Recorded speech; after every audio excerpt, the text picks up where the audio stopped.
ኢያቄም ሐና እናት አባትሽ ቤተ መቅደስ ወስደው ስዕለት የሰጡሽ መና ከደመና የወረደልሽ ፍጹም ድንግል የሆንሽ ማርያም አንቺ ነሽ። በስመ አብ ወወልድ ወመንፈስ ቅዱስ አሐዱ አምላክ አሜን። ሰላም የተወደዳችሁ የመቅደስ ኦርቶዶክስ ቤተሰቦቼ እንደምናላችሁ? አሜን። መመስገን የባህሪ የሆነ ልዑል እግዚአብሔር ይመስገን። እንኳን ለበዓታ ለማርያም ዓመታዊ በዓል በሰላም አደረሰን አደረሳችሁ። በዚህ ቪዲዮ ስለ እመቤታችን ቅድስት ድንግል ማርያም ወደ ቤተ መቅደስ መግባት አጭር ገለጻ እናደርጋለን። በተጨማሪም ከገለጻው ምን ያክል እንደተረዳችሁ ራሳችሁን ለመፈተሽ የተዘጋጁ 3 ጥያቄዎች ተካተውበታል። ስለዚህ ጥያቄዎችን በመመለስ ተሳትፎ ያድርጉ። በባለፈው ቪዲዮ ላይ ስለ ኦርቶዶክሳዊ ንስሐ ይዤላችሁ እንደምቀርብ መግቢያ ሰርቼላችሁ ቢሆንም የዛሬው ቪዲዮ መቅደም ስላለበት አስቀድም ያለው። በነገራችን ላይ ኦርቶዶክሳዊ ንስሐ የተሰኘው ርዕስ የአንድ መንፈሳዊ መጽሐፍ ርዕስ ሲሆን የመጽሐፉ ባለቤትም ዲያቆን ባንታምላክ አያሌው ይባላል። እንግዲህ ከብዙ መጽሐፍቶች ውስጥ አንዱን ይዤላችሁ በቀጣይ ቪዲዮ ቀርባለሁ። ወደ ዛሬው ቪዲዮ ከመግባታችን በፊት ለመግቢያ የሚሆን የበዓታ ለማርያም አንድ መዝሙር ሰምተን እንመለስ።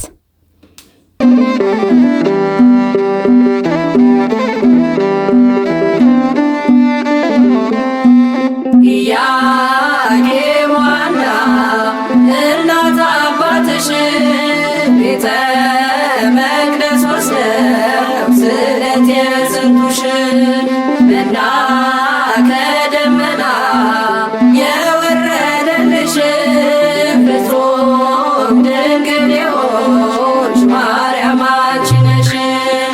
ኢያቄም ሐና እናት አባትሽ ቤተ መቅደስ ወስደው ስዕለት የሰጡሽ መና ከደመና የወረደልሽ ፍጹም ድንግል የሆንሽ ማርያም አንቺ ነሽ። ጽርሐ ክርስቶስ ማርያም አንቺ ነሽ። ጽርሐ ክርስቶስ ማርያም አንቺ ነሽ። ጽርሐ ክርስቶስ ማርያም አንቺ ነሽ። ጽርሐ ክርስቶስ ማርያም አንቺ ነሽ። ኢያቄም ሐና እናት አባትሽ ቤተ መቅደስ ወስደው ስዕለት የሰጡሽ መና ከደመና የወረደልሽ ፍጹም ድንግል የሆንሽ ማርያም አንቺ ነሽ።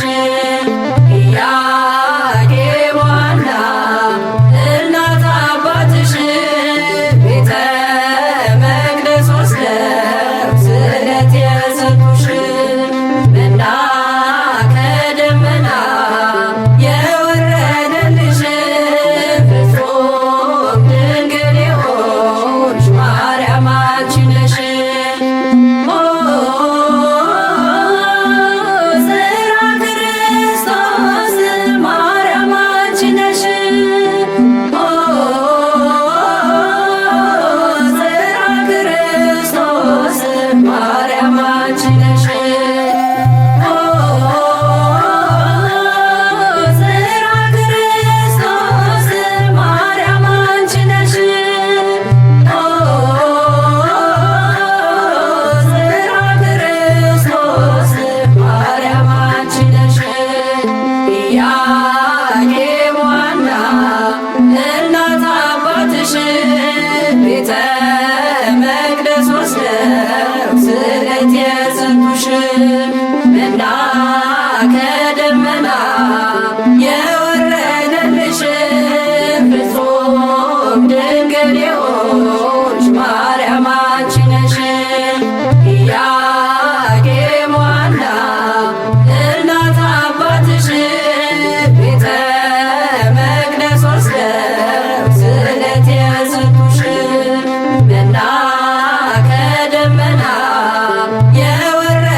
ታኅሳስ 3 ቀን በዓታ ለማርያም እያልን የእናታችን የእመቤታችን የቅድስት ድንግል ማርያምን ዓመታዊ ክብረ በዓል እናከብራለን። ይህንን ቀን ለምን እናከብራለን ስንል አባቶቻችን ከሐዋርያት በትውፊት አግኝተው እንደጻፉልን እመቤታችን ቅድስት ድንግል ማርያም ልክ እንደ ይስሐቅ ነቢዩ ሳሙኤልና መጥምቁ ዮሐንስ መካን ከነበሩ ወላጆች የተገኘች ናት። እናቷ ሐና በአባቷ በኩል ከአሮን ቤት ስትሆን በእናቷ በኩል ከይሁዳ ወገን ነበረች። አባቷ ኢያቄም ግን ከይሁዳ ወገን ነበር። እነዚህ ወላጆች በእግዚአብሔር ፊት ጻድቃን ነበሩ። ነገር ግን ልክ እንደ አብርሃምና እንደ ሳራ እስከ እርጅናቸው ድረስ ልጅ አልወለዱም ነበር። በአይሁድ ዘንድ መካንነት የእርግማን ምልክት ተደርጎ ይወሰድ ስለነበር ኢያቄምና ሐና እግዚአብሔር አምላክ ልጅ በመስጠት ይህን ስድብ ያርቅላቸው ዘንድ በቅድስናና በንጽህና በመጽናት ምጽዋትንም በማብዛት በጸሎት ይተጉ ነበር። ጸሎታቸውንና ምጽዋታቸውን እግዚአብሔር ስለተቀበለላቸው አምላክን በስጋ በመውለድ ለዓለም መድህን የሆነችውን ቅድስት ድንግል ማርያምን በእርጅና ዘመናቸው ግንቦት 1 ቀን ወለዷት። ማርያም ማለት የእግዚአብሔር ስጦታ ማለት ነው። ሐናም እግዚአብሔር አምላክ ስድቤን ከኔ አርቆልኛልና ከእግዚአብሔር እንዳገኘኋት ለእግዚአብሔር መልሼ እሰጣታለሁ ብላ የተሳለችውን ስለታሰበች 3 ዓመት ሲሞላትም ስለቷን ትፈጽም ዘንድ ከኢያቄም ጋር ልጇን ቅድስት ድንግል ማርያምን ይዛ ወደ ቤተ መቅደስ አመራች። በጊዜው ሊቀ ካህናት የነበረው ካህኑ ዘካርያስም ሕዝቡን ሰብስቦ በታላቅ ደስታ ተቀበላቸው። ነገር ግን ካህኑን ዘካርያስን የምግቧ ነገር አሳስቦት ነበርና ሲጨነቅ ሳለ ነብዩ ኤልያስን ይመግበው ዘንድ መልአኩን የላከ እግዚአብሔር አምላክ እናቱ የምትሆነውን ቅድስት ድንግል ማርያምን ይመግባት ዘንድ ሊቀ መላእክትን ቅዱስ ፋኑኤልን አዘዘላት። ካህኑ ዘካርያስም የምግቧ ነገር እንደተያዘለት ሲረዳ በቤተ መቅደስ ውስጥ እንድታድግ አደረጋት። ይህ ዕለት በሁሉም ኦሪየንታልና የሐዋርያት የስልጣን ተዋረድ በተቀበሉ የሚታወቅና የሚከበር ክብረ በዓል ሲሆን በዓታ ለማርያም ወይንም የቅድስት ድንግል ማርያም ወደ ቤተ መቅደስ መግባት በመባል ይታወቃል። በዚህም ልጅ ሆይ ስሚ፣ ጆሮሽንም አዘንብይ፣ ወገንሽንም የአባትሽንም ቤት እርሺ፣ ንጉሥ ውበትሽን ወዷልና እርሱ ጌታሽ ነውና የሚለው ቃል መፈጸሙን እናስተውላለን። በዚህች ቀን ቅድስት እናታችን ራሷን የጌታ ቤተ መቅደስ በማድረግ የብሉይዋ ቤተ መቅደስ ክርስቶስ በደሙ በዋጃት ቤተ ክርስቲያን ልትተካ መቃረቧን በማብሰር ወደ ቤተ መቅደስ ያመራችበት ቀን ነው። ጌታችንም ከእርሷ የነሳውን ስጋና ነፍስ በተዋህዶ የራሱ ቤተ መቅደስ በማድረግና እኛንም በጥምቀት የአካሉ ሕዋሳት እንድንሆን በማብቃት ስጋችንን የመንፈስ ቅዱስ ቤተ መቅደስ እንዲሆን አድርጎታል። ስለዚህም እኛ ክርስቲያኖች የቅድስት ድንግል ማርያም ወደ ቤተ መቅደስ መግባት ባሰብን ቁጥር እግዚአብሔር ቃል ከእርሷ በስጋ በመወለዱ ያገኘነውን ድህነትና ብዙ ጸጋዎች እናስባለን። አሁን እኛ ክርስቲያኖች በጥምቀት ከእርሷ የተወለደውን ጌታችን መድኃኒታችን ኢየሱስ ክርስቶስን ለብሰነዋል። ከእርሷ በነሳው ተፈጥሮ በኩል ሞትን በመስቀሉ ገድሎ ሲያስወግደው እኛም በጥምቀት ከእርሱ ሞት ጋር በመተባበራችን ሞትን ድል የምንነሳበትን ኃይልን ታጥቀናል። በጥምቀት ያገኘነውን ጸጋ ሰርተንበትና አብዝተኑ ብንገኝ ከትንሣኤው ተካፋዮች መሆንን እናገኛለን። ይህ ሁሉ የተፈጸመልን እግዚአብሔር ቃል ከእናታችን ከቅድስት ድንግል ማርያም በስጋ በመወለዱ ምክንያት ነው። ቅድስት ድንግል ማርያም ብሉይን ከሐዲስ ያገናኘች መንፈሳዊት ድልድይ ናት። በብሉይ ያሉ ቅዱሳን በሐዲስ ኪዳን ካለነው ጋር አንድ ማህበር የፈጠሩትና ከቅዱሳን መላእክትም ጋር እርቅ የወረደው ከእርሷ በነሳው ሰውነት በኩል ነው። ስለዚህም ሐዋርያው ቅዱስ ጳውሎስ እንግዲህስ ወዲህ እናንተ ከቅዱሳን ጋር ባላጋሮችና የእግዚአብሔር ቤተሰቦች እንጂ እንግዶችና መጻተኞች አይደላችሁም ብሎ አስተማረ። ራሷን የጌታ ቤተ መቅደስ በማድረግ እኛንም በልጇ በኩል የመንፈሱ ቤተ መቅደስ እንድንሆን ምክንያት ሆናልናለችና የእናታችን የቅድስት ድንግል ማርያም ወደ ቤተ መቅደስ መግባት ለእኛ ክርስቲያኖች ልዩ ትርጉም አለው። ስለዚህ ይህች ቀን በታላቅ ድምቀት እናከብራታለን። እግዚአብሔር አምላክ ከእመቤታችን ከቅድስት ድንግል ማርያም ረድኤትና በረከት ያሳትፈን ለዘላለሙ አሜን።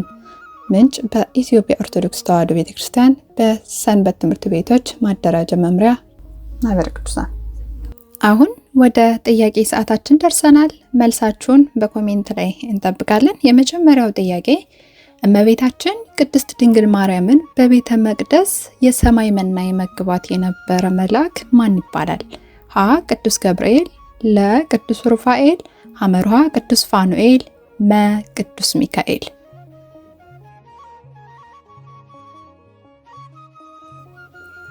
የሁለተኛው ጥያቄ በቤተ መቅደስ እመቤታችን ቅድስት ድንግል ማርያምን የተቀበላት ሊቀ ካህናት ስም ማን ይባላል?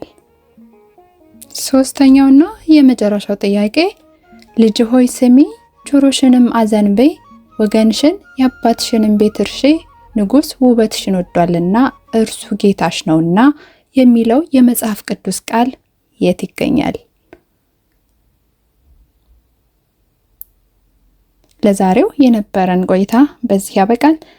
ቀጣይ እስከምንገናኝ ቸርን ሰንበት።